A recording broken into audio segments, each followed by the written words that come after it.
The podcast in which one man strives to level up his geekhood and helping you do the same, one battle at a time. Now, let's get geeky with Gamer Leaf.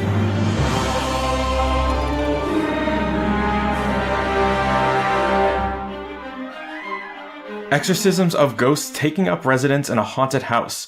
You take turns exploring the manor, searching for tools, unlocking hidden rooms, and using tools to complete a variety of tasks. These tasks range from calling the police to researching local mythology and earn them various rewards and exorcism tokens, which can contribute to their goal of exorcising ghosts from the manor. Did that sound familiar to you? It didn't to me either.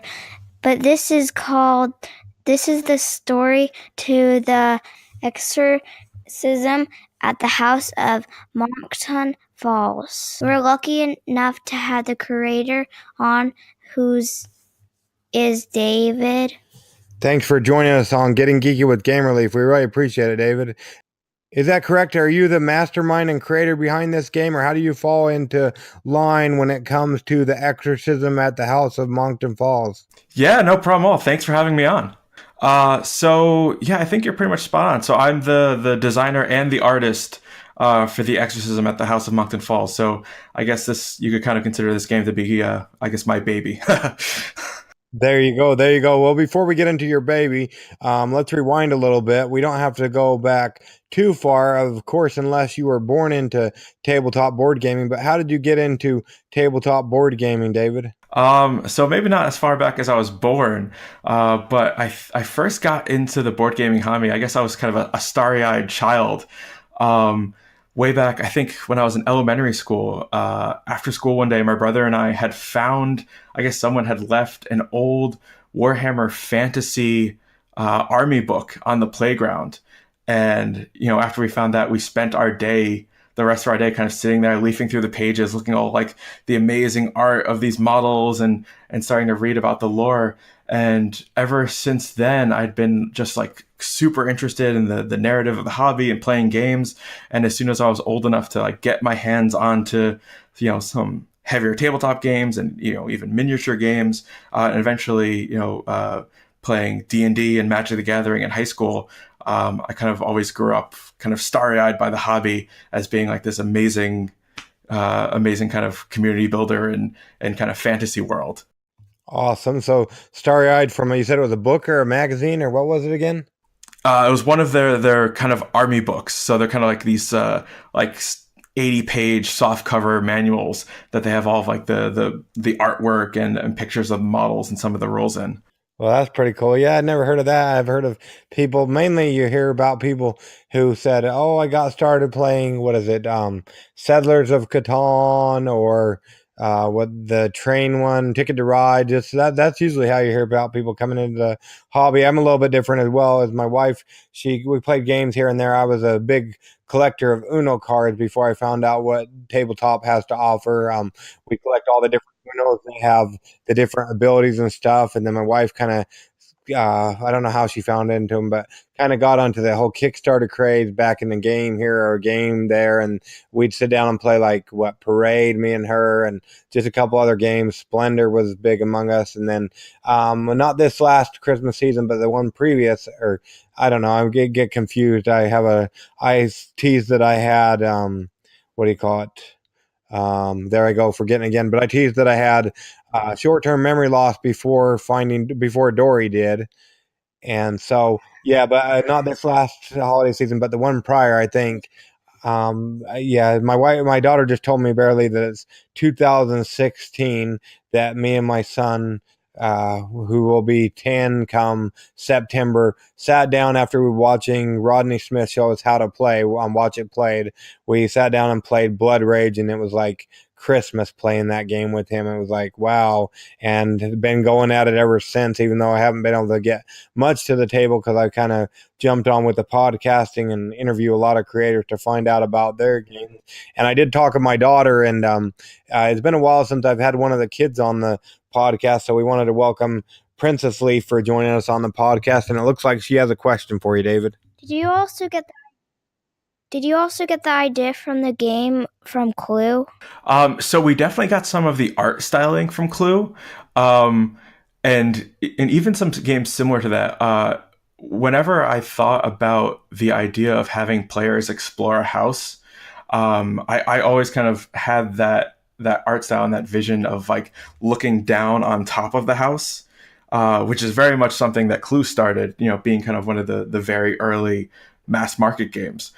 So when we looked at doing artwork for the house, it was definitely something I thought of. Yeah. Well, that's pretty cool. So you did the Clue or whatnot. Did you ever play any of the other Clue renditions that they have out there? I don't think so. I remember playing the original Clue back when they were still using the red lens technology. Back when that was kind of the new big thing in board games, which unfortunately we don't see anymore. But no, I think I only saw the original Clue when I was playing those kinds of games. Oh, okay. Yeah. When I was a teenager, I remember going over to my cousins and they had, I don't remember the exact name. I think me and my wife have since found it on Amazon or something, but they had a Clue. It's like you're in I don't know if you're in a museum. I want to say you're in a museum and, there's somebody's a bad guy or whatnot, and then everybody else is kind of just there in the museum.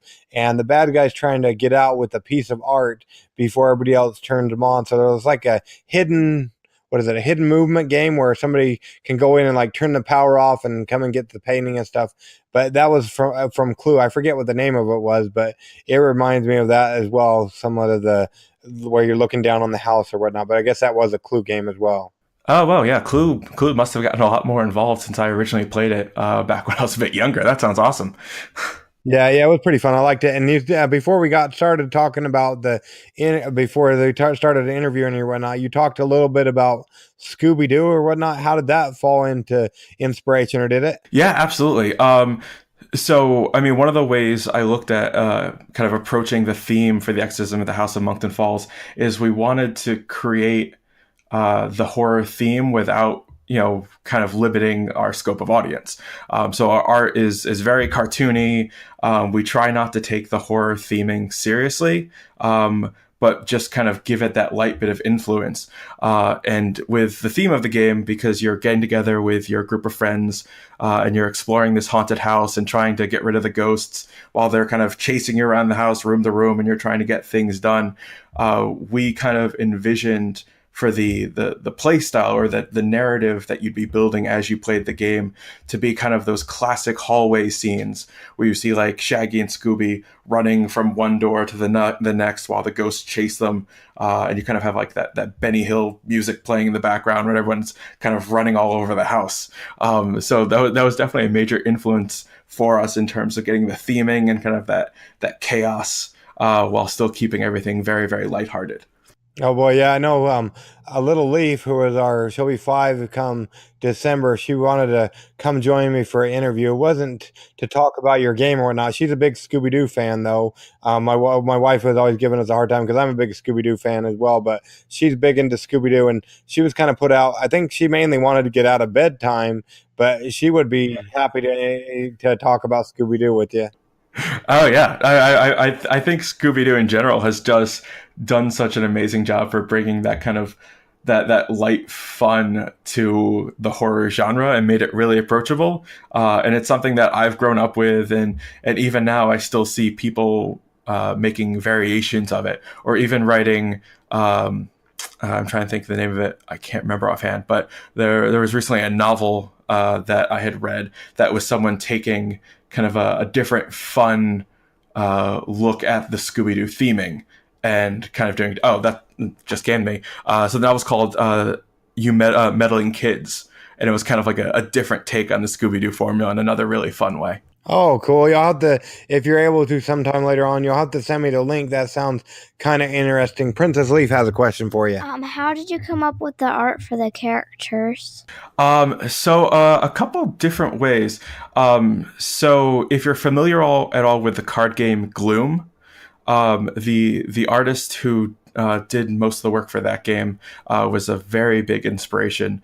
I really liked the kind of stark color contrasts because with our game, the color palette we chose was just all black, white, and red, which is something that they do in Gloom and other games and art pieces that he does. So we took some of that and we were able to use it in a way that would create kind of this really intriguing color palette that would have this really intense starkness to it that would portray kind of some of those scary tones. And still be able to do kind of these wacky zany characters. And most of the time we would kind of start with like the face of our monsters. So for example, we have one of our monster creatures is called the Devourer. And kind of from the name, we started drawing him with like these big like double mouth, and then just kind of made him like this big blobby kind of like floating hippopotamus kind of guy with little fairy wings. So we would kind of start with the name and kind of build out a theme and just kind of go and have a bit of fun with it. So you're trying to make it scary but not too scary? Exactly. We want to have a game where there's monsters and ghosts and people getting chased around the house, but we don't want to exclude anyone. And we still want the game to be very, very light. And although it kind of has some dark tones because we're talking about ghosts, everything that happens in the game is still really fun and goofy, and we try and give you plenty of opportunities to kind of joke around and poke fun at our ghosts. Well, there you go. Yeah, the one during one of our previous episodes during our Kickstarter Corner, because we're talking about your game on there, I was kind of teasing Princess Leaf because she's not old enough to play this game yet, as she's not quite 11. Oh yeah, so we originally put the age limit at 11.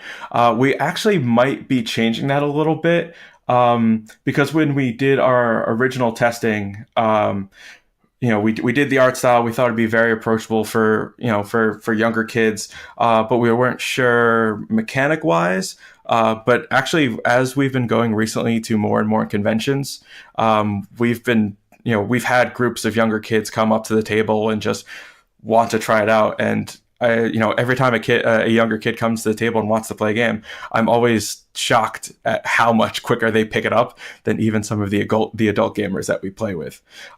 So we're probably going to drop that down to 10 actually, now that we've seen, we've had more younger kids play the game and even some younger families come and play it. So we found that, even if you have even very mild, like not parent supervision, but a little bit of guidance to help with some of the mechanics and the flow of play, that it can be really, really easy to pick up and play, especially since, because of the cooperative nature, you're all working together anyway. So you have that group mentality and you can really kind of work together and help each other learn how to play the game. Oh, cool. Yeah, so that's awesome. So, but so have you ever heard back from the parents about kids having nightmares thereafter or not? I haven't. Most of the comments I do receive, after kids play the game or after I have a young family that plays the game, is really just the kids getting into it. And, I've gotten comparisons from about the game being kind of like Scooby-Doo, which is great because we love hearing that. Or, being similar to Ghostbusters, where we'll have kids who draw those comparisons once we start talking about, how you're trying to go after the ghosts. So I haven't heard anything about kids finding our monsters scary. We try and make them as friendly and happy as possible, while still, kind of giving the spooky tones that we like to see. Well, that's good to hear. Yeah, because our oldest kid, Wizard Leaf, he just turned 15 recently, and I remember when he could barely walk, I decided it was a good idea to take him out trick-or-treating. We were doing fine. I trick-or-treated him probably too much. We did it until he couldn't walk anymore, and then he was doing fine, but then one of the last houses or whatnot, there was a bowl of candy or whatnot, and it had like a fake hand in it and it ended up moving, and he had like nightmares for a little while. Oh no. Yeah, I can remember trick-or-treating myself, and you always find those occasional houses who get into like the little animatronic pieces or the little kind of jump scare motion sensors that always kind of get you as a kid. Yeah, for sure. Well, that's good that doesn't scare anybody. Now, we kind of jumped into the game right away as it's been a while since one of the kids has been on the interview with me. So, and we already rewound a little bit and found out how you got into gaming. But let's see here. So we forgot to ask, or we didn't necessarily forget, but kind of jumped into the game too quick. But let's see here, minus the Exorcism at the House on Monkton Hills, do you have a current favorite game besides that? Because if I let you pick your own game, David, they might have me my fans might have me drug out in the street and hung. Yeah, no, I understand that. So let me think. So it's always so funny because I have such a love for cooperative games, and that's one of the reasons why as our first game on Kickstarter, I made a cooperative game.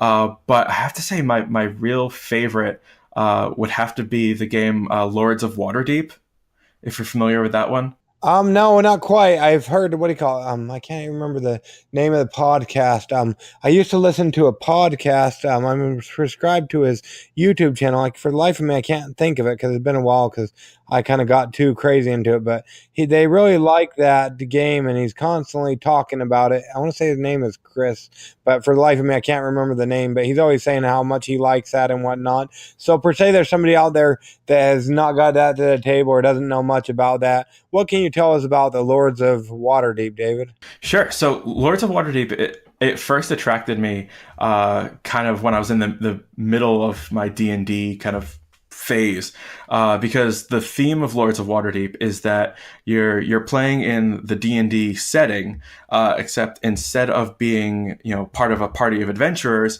you play as one of the merchants or one of the ruling classes of the city of Waterdeep. Or you play as one of these nobles who is sending out heroes to do the quests. So you kind of have this weird twist on the D&D setting since you're sending the adventurers out. And it's essentially a set collecting game. So each person has a set of meeples, which are your agents. And you're sending your agents out to different locations in the city to basically hire on heroes for your guild. So you're sending your agents out, they're finding like warriors and wizards and clerics, and they're bringing them back to your guild and your tavern, and you're trying to collect sets of these heroes so that you can send them on quests to earn you fame within the city. So you're having them complete adventures, you're working on adding new neighborhoods and new buildings into the city of Waterdeep, and you're basically trying to vie with the other players to have the most fame and the most control over the city of Waterdeep over I think it's an 8-turn period. And it really kind of builds up upon itself and has a bit of kind of engine building. So as you're accomplishing more and more quests, you have the ability to kind of chain them into each other. And kind of have these different like combinations of things triggering off of each other, and it can kind of just really spiral and get going as the play happens. And it's just a ton of fun. I love worker placement and the whole idea of set collecting because it's such a simple concept, but there's so much you can do with it. And it's both a game that's been an inspiration and something I love taking to the table, even though my partner always beats me pretty much all the time. So isn't that how it always goes? My wife is constantly tearing me to shreds regardless of the game. Yeah, I don't understand it. It's my favorite game, and yet when I play with her, I win maybe like 1 in 5 times. It's rough, but yeah. Yeah, we have a running joke. Regardless of what the score is, usually it's she leaps and bounds ahead of me, but I'm always saying, I barely lost or whatnot. Yeah, if it's close, you have to come up with a way to say that it wasn't actually that bad. Yeah. There you go. So if we sat down to play the Exorcism at the House of Monkton Falls, what would it look like? Sound like, because this is a podcast after all. Yeah, it's not the best visual medium. So I would say, let's see, what would it sound like? So most often It's usually the gasps and angry kind of shouts as the ghosts start moving towards you, because over the course of the game, as you're collecting the tools you need and completing tasks, you're being chased around by the ghosts, who are represented as these little kind of cardboard standees as they're moving from room to room. And we have the ghosts run by an AI deck that you're drawing at the beginning of each player's turn. And even though the deck is fairly randomized, it always seems like the ghosts know exactly where to go to ruin all of your plans. So it's always kind of these hushed tones as people are trying to make their plans, and then you reveal a card, the ghosts happen to cut you off, or they capture one of your friends, and then all of a sudden everyone starts yelling at the ghosts and freaking out, because somehow it seemed to know exactly where it needed to go to stop you. Yeah, so that sounds like pretty cool. So how do we play our turns or whatnot? Like if we were to sit down and play that, like what does a turn look like, David? Okay, so each player's turn is it's kind of broken into two parts. So since it's a co-op game, you are playing against the game, or in this case, the ghosts in the house. So the first part of each player's turn is where the ghosts get to go. So the first thing you do is you reduce the timer for the game. So it's not a real-time game, but you do have a limited number of turns to complete the exorcism and get out of the house. So we use time dice, which we have 8 time dice, and each one represents an hour. And you're counting down the pips on the dice as players' turns go by. And if you ever run out of dice, you lose the game. But so you count down by 10 minutes or 1 pip at the beginning of each player's turn. And then you reveal one of the haunt cards or AI cards that shows you where the ghosts are moving in the house and kind of how their influence or their haunting is affecting the house, which you're placing these either black tokens or black cubes on different rooms, which show you how haunted they are. After you move the ghost and replace all of the tokens, the players get to perform their actions, or a player gets to perform their actions. And your actions are kind of general. They're anything from moving up to 2 spaces. You can trade items or tools with players that are next to you. You can complete some of the tasks that are available to players, or what's really kind of the main focus of the game is you can use the actions that are specialized for each room. Because each room in the house has its own specific action that you can perform while you're there. So like, for example, off the top of my head, a player that is in the garage can gain 3 key cards. So essentially, when you're in a room, you can search the room and try and find useful items, which are usually in the form of tools, which you're trying to create sets of. So you're moving to various rooms in the house, you're picking up tool cards, trading with players, trying to avoid the ghosts, and trying to complete these sets of cards to earn yourself enough exorcism tokens to complete the exorcism before time runs out or everyone gets caught. Okay, awesome. And you said the AI. How does the AI work exactly? So the AI deck, so it's a deck of 60 cards, and on each card it kind of has two main parts of information on it. The first one is it has 3 color-coded arrows on each card, and the color-coded arrows indicate basically the direction of movement for each ghost. So you would flip over a card and you would move the ghosts either 1 space or a number of spaces depending on the ghost's special ability in the direction indicated by the card. So like, for example, one of our ghosts is called the Bull. And he's represented by a red arrow. So if you flipped over a card, you would move him a number of spaces in that direction equal to the value on the card. So it shows the arrows telling you where the ghosts move, and it also has a die symbol on it. So like a 6-sided die. And what that shows you is where you place the haunt tokens in the house. And the haunt tokens are showing you how haunted each room in the house is. And so you would look for any room that has that matching symbol, and you would place the tokens out kind of according to that card. Now, the main thing with the haunt tokens is that they're showing you how haunted the rooms are getting, but if the rooms ever get too haunted, the ghost can actually teleport that room into the spirit realm and removes it from the house. So we represent that by placing these shrouded cards, which are kind of these very ghostly, clouded room-looking cards, and we cover up the rooms of the house with those cards.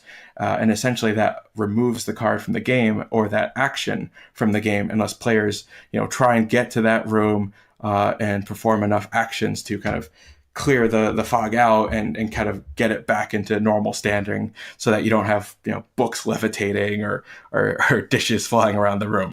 What if there are too many ghosts, but there's a player inside? If there's too many ghosts, but there's a player inside? Yeah, like... Go ahead, keep going. What are you saying? Like, if, say, they're about to transport it into the underrealm, but one of the people come in, and they're not able to do any actions on that turn, does it still transport or not? Oh, I see what you mean. Yeah, so as like those rooms are getting kind of transported to the spirit realm and getting like kind of clouded up, you can definitely get to a point where we've seen games where half the house has been basically transported to the spirit realm because things have gotten a little bit out of control. So players can always go and basically clear these rooms out or kind of bring them back from the spirit realm by spending their actions. And it essentially kind of slows them down. So they always have to think about how much time they have left in the game and kind of manage their actions accordingly. So you can never truly be locked out of all of your actions and all of the rooms, because you can always go and bring them back. But certainly you can get to a point where it's a pretty uphill battle if things have gotten pretty bad or some of your turns haven't gone well. So it's definitely a thing. So it's definitely something that can get really challenging towards the end of the game. And we've kind of tried to design it in a way that the difficulty ramps up over time, so that you'll see this difficulty kind of coming and this difficulty curve that's built into it. So it's not strange for players to lose rooms in the house, and it's actually one of the loss conditions.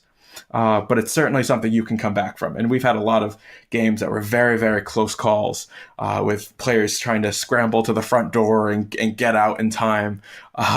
Meanwhile, trying to even, clear the shroud off the front door, because they can't even find it. So there's some funny situations, and it definitely gets difficult, but you'll never be in a situation where you're completely locked out of something to do. Per se, someone has fallen asleep, but not because of your voice, because of my dad's voice, because they've heard him too much times. But why should someone take a chance and say that they're about to ride off a cliff? Why should they take an option on your game when there are tons of other games on Kickstarter? Yeah, you have their full attention now because they woke up right before they were about to drive off a cliff, it sounds like. And you have their full attention. Why should they take a chance on the Exorcism at the House of Monkton Falls, especially, like she said, with all the other great games that are out there on the Kickstarters currently, David? Yeah, no, that really is the question for anyone who's developing a game for Kickstarter. And what I would say is, if you are looking for a cooperative game that has a very broad audience that can work for a number of different play groups, and for anywhere from young adults 25 to 34 to young families, and really want a cooperative game that provides a difficult challenge with multiple difficulty levels, then I would absolutely say that this is the game for you. We did the art styling, we did the mechanics in a way that it has a very, very broad audience that it can work for and still provide a very, very difficult or even lighter side challenge for any gamer that approaches it. Well, it looks like you can play it, Princess Leaf, but it looks like his playtesting excluded people my age or whatnot. No, I would definitely say we had some older crowd, absolutely. Oh boy, yeah. Well, it sounded like you cut it off at 34 or whatnot. So what we found, in my personal play group, we kind of did a lot of testing with like 25 to 34. As we brought it to conventions, that's when it really kind of opened up. to how many people were seeing it. And we were we were at PAX East a couple of weeks ago, and we definitely had a few older gamers, of some veteran gamers coming to the table and trying it out. And they found it just as challenging as some of the more hardcore competitive gamers, people coming over from Magic the Gathering tournaments, who weren't, super co-op players, but really had a deep understanding for how game mechanics work. And at the end of the day, it always came down to, the ghosts getting into weird situations and being able to corner them, and trying to squeak out these finishes with just the way we kind of put it together. Okay, so maybe at the convention you just didn't ID all of your players or whatnot, so you have to cut it off at the 34. That's why. Yeah, that's true. I should never assume someone's age when they come up to the table. Yeah, so maybe you're ageist. I don't know. Probably not, but If you haven't listened to any of our interviews, we talk about the apps that the creator plays on their electronics. So if you have any favorite apps. Yeah, so now it's time for Adventures in Application Acquisition, and here you go, Kira. Do you have any favorite apps on your iPhone or phone or iPad or any electronic? And it doesn't have to be related to board games. So let me see. So two that kind of come to mind right away. So like I said before, I got my start in kind of the tabletop gaming hobby with miniature war games. And I'm a huge fan of the Age of Sigmar game from Games Workshop. And they have an app, I think it's Android and iPhone, that essentially is a full, it's actually a fantastic app, and it has a full listing of all the rules for the game, places where you can kind of buy the supplemental books. You can put your army lists together for playing the game. They have, I think they have art books on it now, and just tons and tons of information. And since I wouldn't say I'm very competitive. I'm pretty competitive in terms of playing Age of Sigmar. It's something I'm on quite a bit and pretty consistently. So it's definitely kind of, if I'm ever bored waiting in line or sitting on the bus or something, it's definitely something I have open and I'm looking through. Awesome. If you own the rights to the app, what would you do to make it better or change something? Oh, let's see. So if I were to change something with it, something I would love to see is Games Workshop has a Twitch channel where they live stream some of their games that they play at their headquarters in the UK. And I would love to see some kind of interface between that.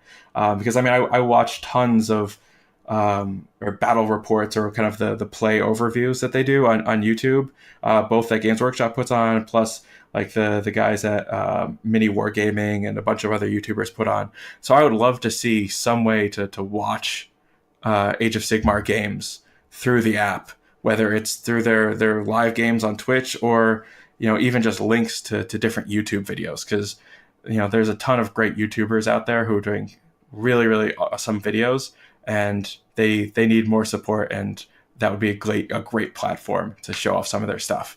Awesome.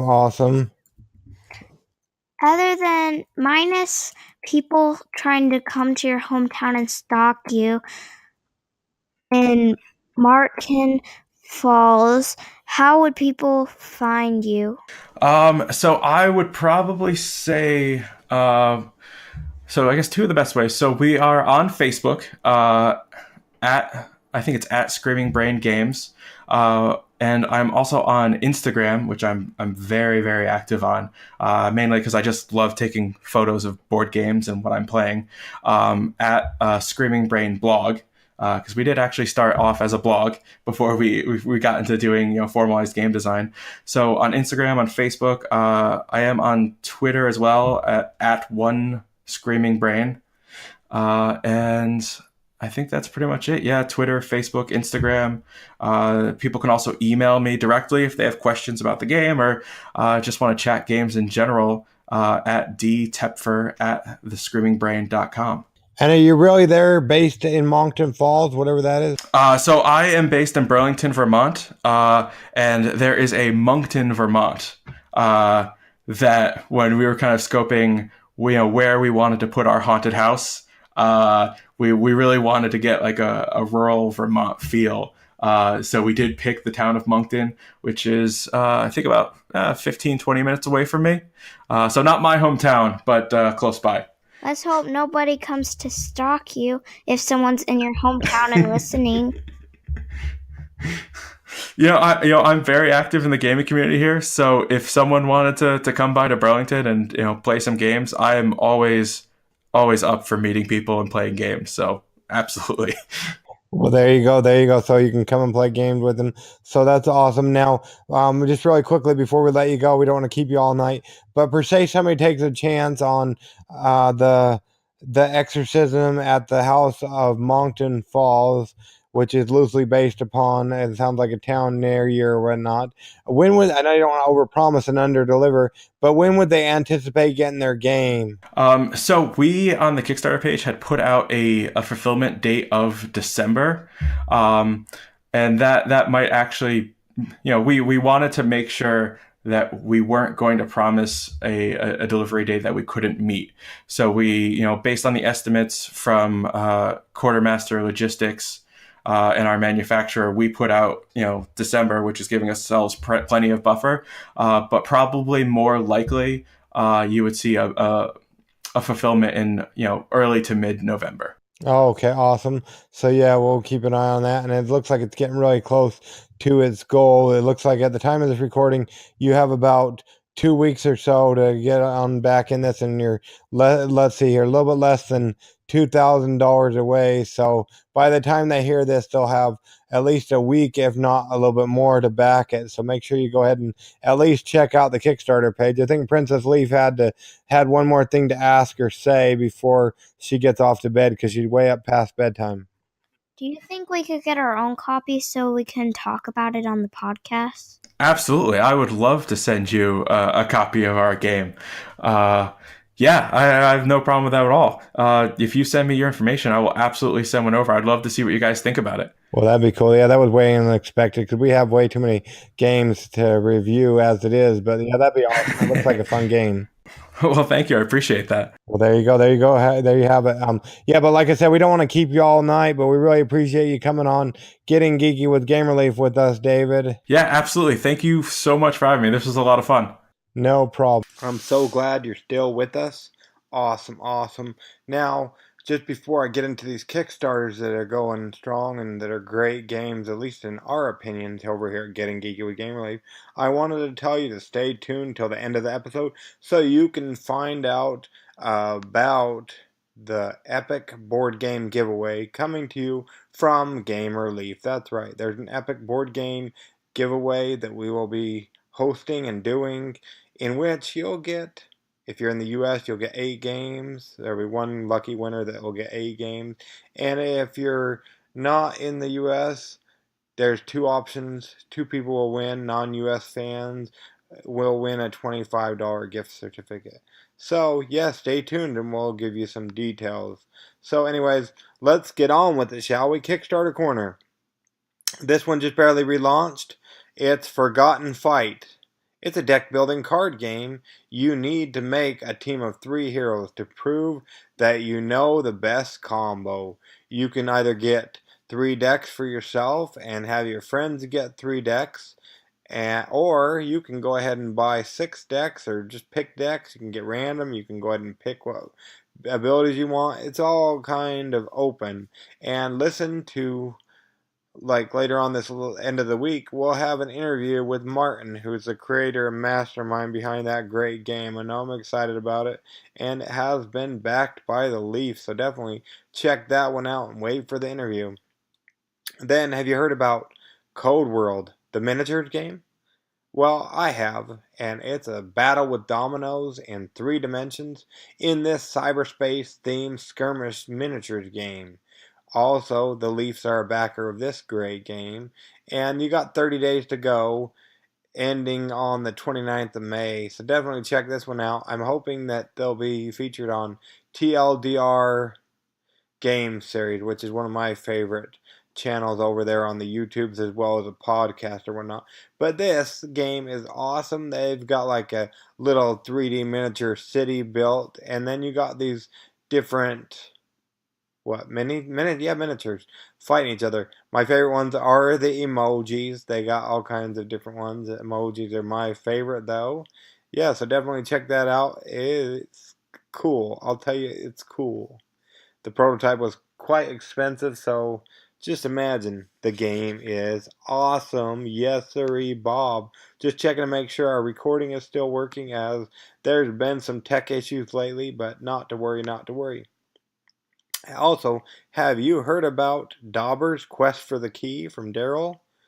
Well, I hope you have. If you've been paying attention at all, you heard us interview him a while back ago. Also, the Leafs are backers of this great game. Daubers Quest for the Key is more than a deck building game. It's an epic encounter building adventure board game for 2 to 4 players. They've got 19 days to go at the time of recording, so about, 18 or so when you hear this, something like that. They go through Friday the 18th of May, so definitely check out that one. It's a deck builder, and it's got a board, but get this, you're actually the one placing the encounters. You can go ahead and sabotage your friends or try to get there first because you want to get the key. So definitely check out that one. This one we've talked a little bit about, No Escape. No Escape is a competitive maze building. Take that game for 2 to 8 players, in which Kickstarter actually loves this project, so definitely check it out. They've almost got 100 backers, and they got 18 days to go, ending on Thursday the 17th of May. Make a maze and get to the escape pod before your friends, because there's only one escape pod, and we have the creator on the show. And then don't forget about Terminator Genisys, Rise of the Resistance. It's a co-op 1 to 4 player action-adventure game featuring an original 13-mission campaign set in the 2029 Terminator universe. You heard of Arnold Schwarzenegger? Well, way back when I was a kid, he was a movie star, and he's back. Not as a movie star, but as a character in this miniatures game. Definitely check it out. I'm really hoping they get it. There's 43 hours to go at the time of recording. It ends on Monday the 30th of April at 5 p.m. Mountain Standard Time. So if you're listening to this episode, you've got less than 12 hours. So go ahead and rush over to the link and click it. And hopefully we can help propel them to finishing strong. They got about $20,000 to go. So definitely check it out. And then election night. Learn your way to the White House. Yes, sirree, Bob. A game night hit that teaches math, geography, and the civics of the electrical college. Watch how much fun these kids have and how much they love it. Princess Leaf teases about it being a trickery, but it's not a trickery. They're actually doing math and all kinds of stuff. And yeah, definitely check this one out. We had Jim on the podcast a while back ago, but you can actually, your kids ever talking to you about electrical college, you don't know the answers, you definitely need this game from Jim, and you can teach them that, math and geography, all in the same game. And then, do you remember about Moonshot? Well, it's back on the Kickstarters. Yes, sirree, Bob. The link, visit the Kickstarter page. Here we go. So, you've got Moonshot from Fisher Heaton Games. Moonshot, the spaceship racing and wagering tabletop game. You wager, gather, and manage fuel. Sabotage your opponents. Gain the most money as you lead your squad to victory in a far-off galaxy. This is backed by the Tantrum House, and they actually had David on the podcast, and we're trying to get him on the podcast too.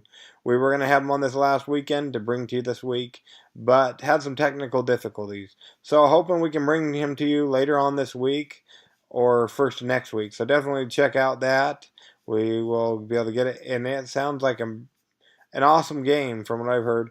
It reminds me from what I've heard of it, because I played Camel Up. I don't know if it's similar to that or not, but you're racing in the moon, or not in the moon, around the moon. Well, you're racing. Anyways, definitely check out this game on the Kickstarter. We'll leave a link in the show notes like we usually do. And then, do you have little kids? Do they need something to be read to? Do you want to get them into gaming early on in their life? Well, if you do, check out We Beasties, Pretend Time RPG themed children's book.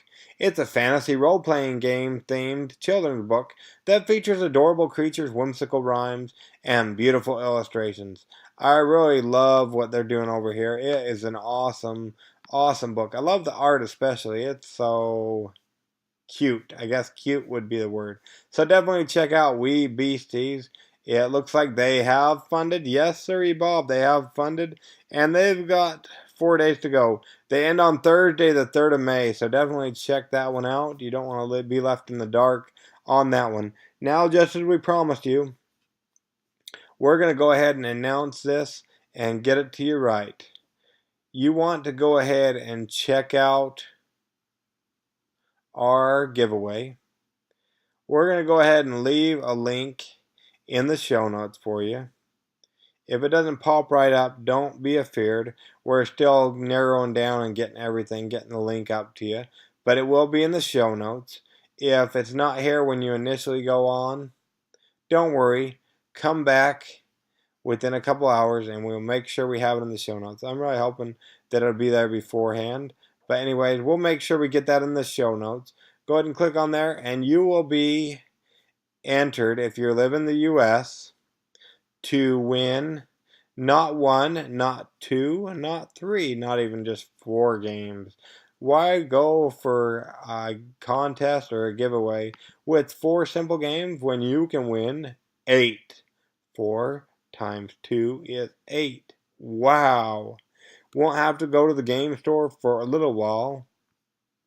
You'll get Eruption, Ethereum, Dark Rock Ventures, Mystic Vale, Game of Crowns, Triplock, Gold Mine, and the Greedy Goblins. All in Game Release Board Game Epic Giveaway. Or Game Release Epic Board Game Giveaway. Definitely check this one out. Like I said, we'll leave links in the show notes for you. And you want to go ahead and you want to go ahead and be entered or whatnot. You will be able to do more entries and earn more entries or points or whatever you want to call them by subscribing to our mailing list over at GameReliefGo.com. Kind of like Pokemon Go, but GameReliefGo.com. Because in our first interview, which will be exclusively sent to subscribers first, you will go ahead and actually get a code. Actually, it's going to be like Wheel of Fortune. I don't know if I told you that before, but it's going to be like Wheel of Fortune. You're going to go ahead and get a code, or not a code, but a word that will go towards making a sentence. And that first word will be given to subscribers in an email from signing up over at GameReliefGo.com. So definitely go ahead and subscribe to that and go ahead and check out the link or whatnot. And that first clue will come to subscribers. Plus, even if you don't want to be entered in the giveaway, I don't know why you wouldn't, but you also get to hear my interview with Jamie Stigmeyer from Stonemeyer Games. So be on the lookout for that.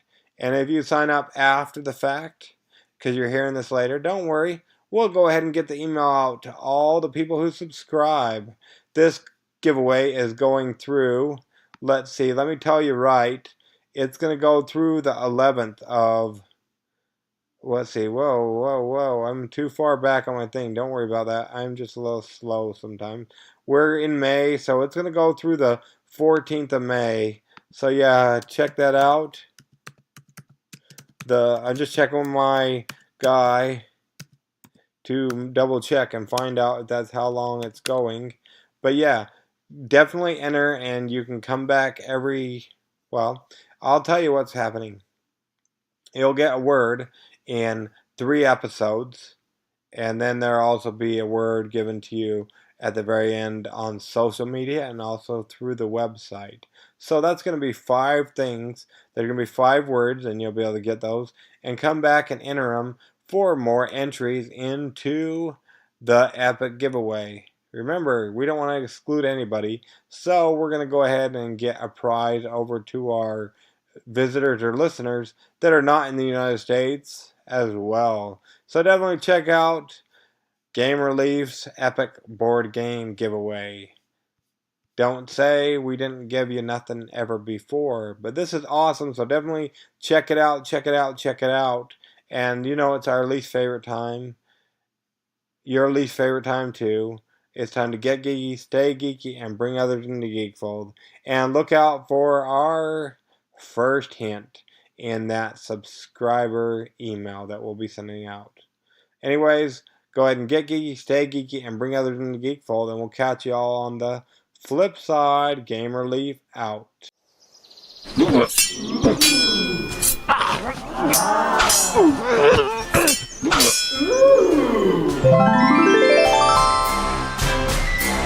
Gamer Leaf levels up. Tune in next week to see if Gamer Leaf's luck holds up.